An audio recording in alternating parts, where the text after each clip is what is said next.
Hello and welcome everyone to Gurukul Online Learning Network. Today we are covering Introduction to English Debate and the format that is a lot well known in this world, British Parliamentary or BP format. I am Aian Adib, and without further ado, let's get into it. Now, what is BP? BP is the British Parliamentary format, and this is a very interesting format for anyone who is very well versed in WSDC, because this is quite an interesting format and we will get into the nitty-gritty details of it. So BP is mainly used for university debating. This is the official format of WUDC, World University Debating Championships, and there it is followed in a lot of places in the world. Now, as you can see, Bangladesh has done very well in BP, as they have won like Colgate Open 2018, and they have also broken in WDC Mexico, and Bangladesh is quite well versed in BP. Now, what is the nitty-gritty details of the BP? Each speaker gets 7 minutes to speak. Now, why is this important? Because in WSDC, you may see that everyone gets 8 minutes to speak. Now, this 1 minute protected time that was in WSDC is suddenly gone, and now you have to finish your speech in 7 minutes. This may be a very problematic to people who are very used to WSDC, but I can reassure you, if you've gotten used to BP, it is a very good time format, and it's actually much better than WSDC, personal opinion. Now, since there are 4 teams, and we will talk about them, there are no reply speeches. So, reply speeches are generally not that looked upon in WUDC, but in place of reply speeches, there are other teams that are talking. So, and since this is a 7-minute speech, the protected times are the first minute and the last minute. So POIs can only be asked after 1 minute and before 6 minutes. So remember, if you're trying to ask a POI during the 6 to 7 minutes, that's the protected time. You cannot ask a POI in that place. So again, you need to remember, unlike Asia Parliamentary, time is not paused for POIs. So POIs are an integral part of your debate, and it is generally advised to take at least 1 POI, and if you take 2 POIs, that's very good. But remember, POIs are also important, as if you answer them wrong, that may affect your debate score. So make sure you're taking POIs knowing you can answer them, and if you answer them smartly, it will increase your score.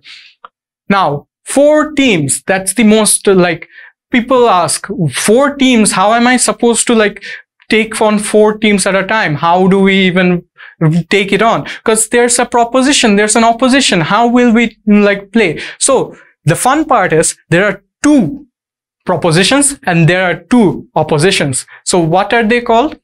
The upper house or opening house is called the opening government, OG, and opening opposition. Remember, when you're going to a debate, most of the time, the placards are going to be written in short forms, OG, OO, CG, CO. So make sure you know the short or abbreviated form of these numbers, of these words. So remember, so in opening government, what are there? There are Prime Minister and the Deputy Prime Minister, much like the WSDC. And in opening opposition, there are Leader of Opposition and the Deputy Leader of Opposition, which is the same as WSDC. They have the same burdens and they have the same responsibilities, but a little different.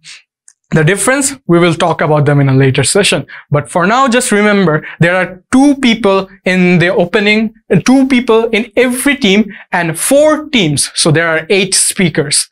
Next, the lower house or closing. So remember, there are 4 teams. So there are 2 governments and 2 oppositions. So closing government, this is where the fun comes in. This extra member is called member of government, and the closing opposition is called the member of opposition. This is a new kind of new speaker that a lot of people have struggled finding, what am I supposed to do?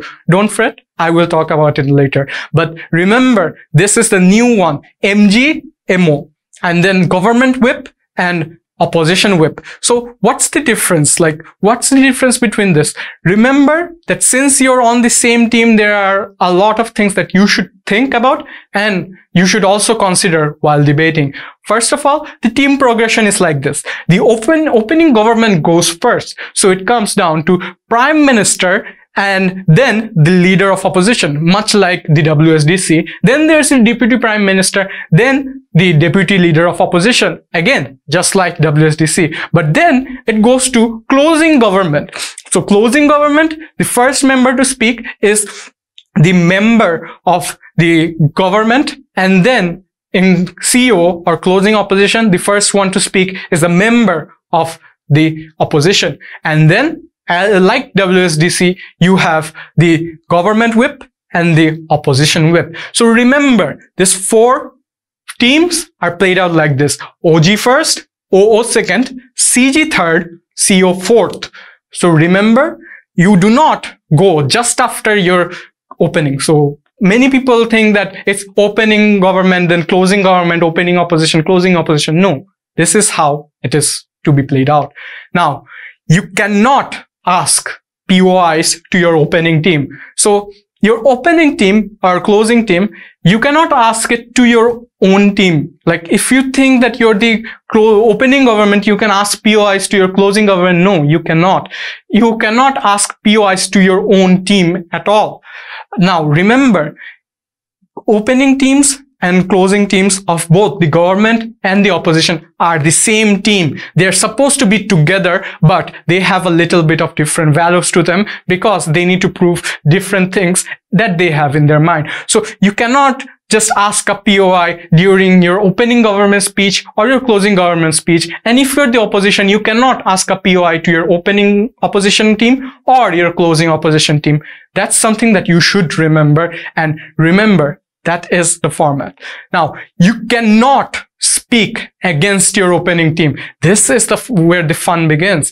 You cannot just come in and refute your opening's argument. You cannot just come in and say that, all right, my opening was very bad. I don't know what they talked about. We are not going to accept their definition. We are not going to accept anything from them. You cannot do that. That is called knifing. That is called knifing your own team. Basically, you're putting a knife through your own team because you're not taking it into account. But you need to remember, you need to, as the closing after the opening has talked about their arguments, you cannot just come in and say that, all right, opening's argument was very bad, we don't take it.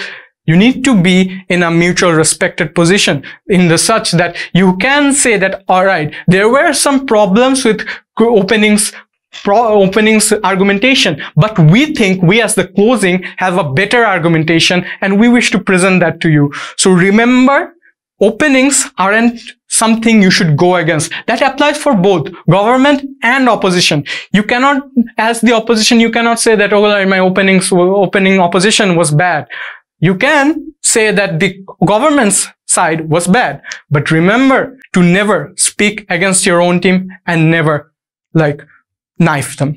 Now, the speaker progression is that first of all, the PM goes as usual, then comes the leader of opposition, then comes the deputy prime minister, then comes the deputy leader of opposition, then comes the government member or GM or MG, whatever the people like to call it, and the opposition member, OM or MO. Mostly people write MO, but I prefer it to write OM. But GW, as in government whip and opposition whip. So remember, like in WSDC, there is no opposition opposition reply going first, since there are no reply speeches in general. So opposition whip opposition reply does not go first. Opposition whip does not go first. It's the same progression and it is much easier to follow.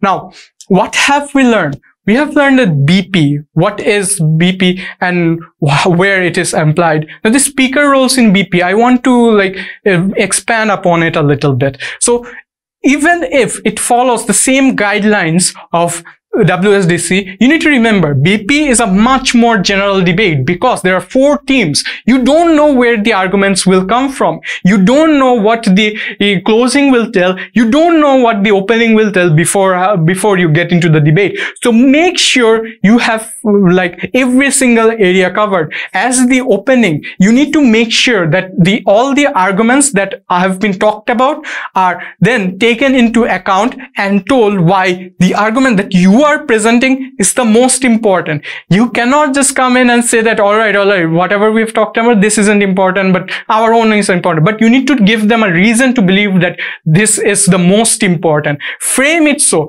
Don't say that all right, this is how we'll do it. Say that this is the only way we can do it. That shows that this is the only one that should be taken into account. Frame it so that it seems important. And then in the Prime Minister's role or the Leader of Opposition's role, make sure to cover most of the arguments that the closing may say. Say, for example, if someone says, if there are a lot, because in BP, the motion is much more broad. So you need to cover whatever the closing may say that, all right, this is here, but this is not important because of this reason. As such, our argument is the most important. So that's the main burden on the opening.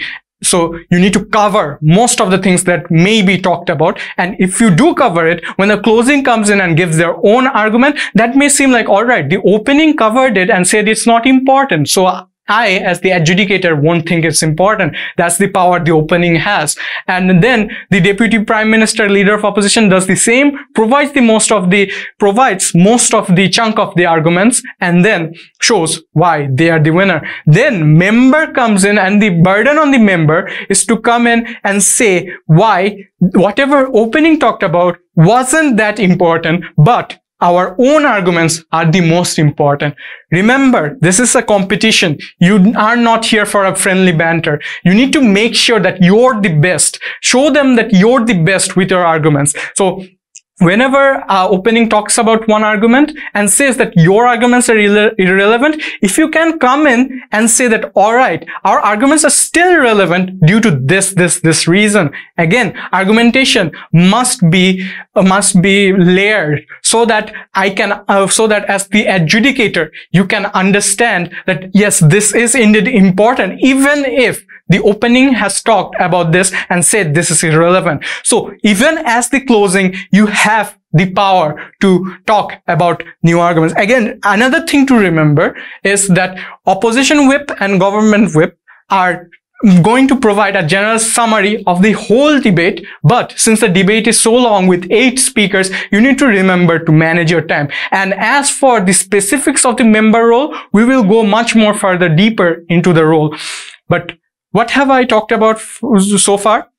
The Prime Minister in a BP has to remember to make a general arguments that may be brought up by the closing. If you can bring them up and frame them out of the debate, you're going to win. As the closing, you need to remember that even if they frame you out of the debate, you can come back in and show why you're more important than their argument. In the end, in BP, you need to consider both the arguments of your own team and the team that is going against you. So remember, this is a much more complex and has much more mind games related to it. And that's what makes BP so much fun. You need to consider everything. You need to consider what's being said. You need to consider anything that may come up. So just think about it. Write those arguments. If you think they're not important, frame them out. Show why your ones are most important. And then show that your team wins, not the closing. Again, you can even come in and say that your closing was flawed in some perspective, but you cannot say that, all right, the opening was very bad, we're not going to take anything, we go against their arguments. That is knifing your own team and will automatically make you lose the debates in some round. And then third, speaker progression. Make sure to remember the speaker progression as members come in the middle, and these members are very important as they're the first speaker of the closing teams. So again, remember, even in BP, opposition whips cannot bring in any arguments. So the member is very important. Even if they have 1 argument, they need to fulfill it to the best of their abilities, and we will also cover it in a future session. But for now, just remember that. And the basic format of BP debating, how it goes, what is involved in it, and what we need to look around for. So again, remember, BP is a much more generalized debate. Remember to not knife your team. Remember, don't go against your own team. Remember to be a lot more general and think about what may come, what may not come, and what is important and how it is the most important. Explain it all and you will win the debate. Thank you for watching. If you liked it, make sure to share this video. And if you have any questions, leave them down in the comment box.